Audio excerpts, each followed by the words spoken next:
Next fifth சம்முக்கு போகலாம். Verify the identity property for addition and multiplication for the rational numbers. ரெண்டு number கொடுத்துருக்காங்க. எதை வெரிஃபை பண்ண சொல்லியிருக்காங்க? Identity property of addition and multiplication. இப்போ நான் ஃபஸ்ட்டு என்ன ரைட் பண்ணுறேன்னா ஐடென்டி ப்ராப்பர்ட்டி.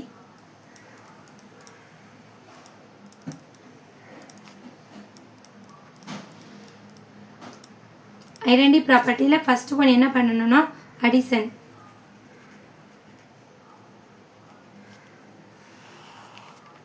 சரி, அடிஷன் பார்க்கலாமா? அது ஃபஸ்ட்டு ஃபார்முலா என்ன வரும்? ஐடென்டி ப்ராப்பர்ட்டினாவே அது அடிஷன் எடுத்துக்கிட்டால் அது 0 ஞாபகம் வச்சுக்கோங்க.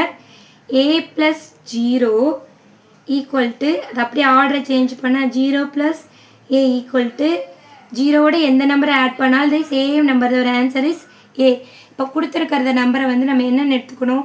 2 நம்பர் கொடுத்துருக்காங்க.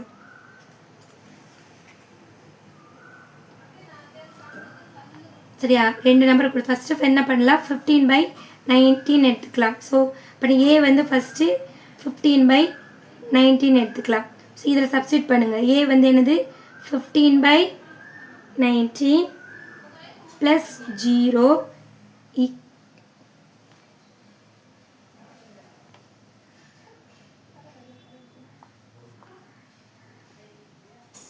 ஈக்குவல் டு 0 + ஏக்கு 15/19. உங்களுக்கு ஆன்சர் என்ன வரும்? அதே தான், சேம் நம்பர் தான் வரும், 15/19. ஓகேவா? நெக்ஸ்ட்டு என்னென்னா இன்னொரு சம் கொடுத்துருந்தாங்கல்ல, a ஈக்குவல் டு -18/25. இது ஏல சப்ஸ்டிட் பண்ணுங்கள். சப்ஸ்டிட் பண்ணிட்டா -18/25 + 0 ஈக்குவல் டு, அது அப்படியே ஆர்டர் சேஞ்ச் பண்ணுங்கள். 0 + -18/25. அப்புறம் என்ன வரும்? சேம் ஆன்சர் தான் வரும், -18/25.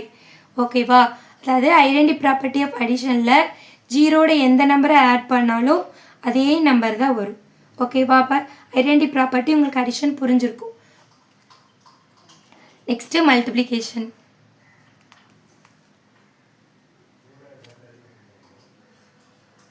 அதாவது நம்ம ஃபிஃப்த் சம்மில் ஐடென்டி ப்ராப்பர்ட்டி ஆஃப் அடிஷன் பார்த்துட்டோம். அதாவது a + 0 equal to 0 + a equal to a. 0னாவே ஐடென்டி ப்ராப்பர்ட்டி ஆஃப் அடிஷன், 0வோட எந்த நம்பரை ஆட் பண்ணாலும் அதே நம்பர் தான் வரும். சரியா? Next multiplication. Identity property of multiplication.